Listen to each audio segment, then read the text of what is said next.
ಶ್ರದ್ಧೆಯ ವೀಕ್ಷಕರೇ,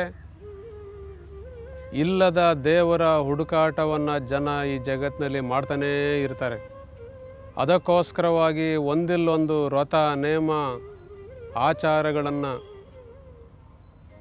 ದೈನಂದಿಕವಾಗಿರುವಂಥ ಜೀವನದಲ್ಲಿ ನೆರವೇರಿಸ್ತಾನೇ ಇರ್ತಾರೆ. ಆದರೆ ಆ ದೇವರು ಎಲ್ಲಿದ್ದಾನೆ ಅಂತಕ್ಕಂಥದ್ದು ಭಾಳ ಜನಗಳಿಗೆ ಗೊತ್ತಿಲ್ಲ. ಆತನನ್ನು ಒಲಿಸುವ ಮಾರ್ಗ, ಆತನೇ ಆಗುವ ಮಾರ್ಗ ಯಾವುದು ಅಂತಂದರೆ ಸೇವೆಯನ್ನು ಮಾಡುವುದು. ಸೇವೆ ಅದೊಂದು ಅನನ್ಯವಾಗಿರುವಂಥ ಹಾದಿ. ಮಾನವರ ಸೇವೆಯನ್ನು ಮಾಡಲಾರದವನು ದೇವರ ಸೇವೆಯನ್ನು ಮಾಡಲಿಕ್ಕೆ ಸಾಧ್ಯವಿಲ್ಲ. ದೇವನು ಅನ್ನುವವನು ಒಬ್ಬನು ಇರುವುದಾದರೆ, ಅವನು ಒಲಿಸುವುದಾದರೆ ಸೇವೆಯ ಮುಖಾಂತರವಾಗಿಯೇ ಅವನನ್ನು ಒಲಿಸಿಕೊಳ್ಳಬೇಕಾಗುತ್ತದೆ.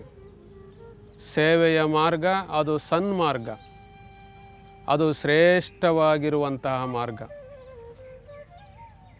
ಸೇವೆಯ ಮಾರ್ಗದ ಮುಖಾಂತರವಾಗಿ ಒಬ್ಬ ವ್ಯಕ್ತಿ ಸಮಾಜದಲ್ಲಿ ಎಲ್ಲ ರೀತಿಯಾಗಿರುವಂತಹ ಕೀರ್ತಿಗೆ, ಗೌರವಕ್ಕೆ ಅವನು ಭಾಜನನಾಗುತ್ತಾನೆ.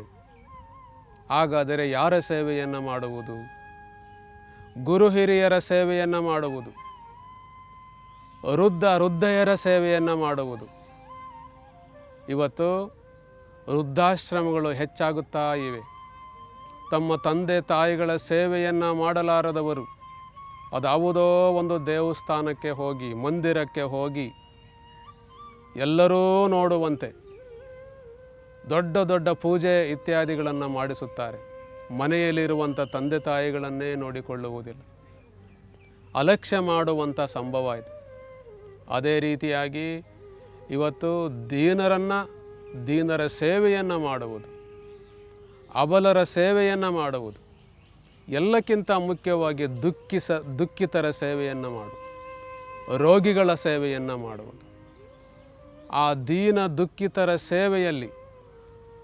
ಸೇವೆಯನ್ನು ಯಾರು ಕಾಯ ವಾಚ ಮನಸ ಮಾಡ್ತಾ ಹೋಗ್ತಾರೆ, ಅವರು ದೇವರಿಗೋಸ್ಕರವಾಗಿ ಪರಿತಪಿಸುವಂಥ, ಹುಡುಕಾಡುವಂಥ ಅಗತ್ಯ ಬರೋದೇ ಇಲ್ಲ.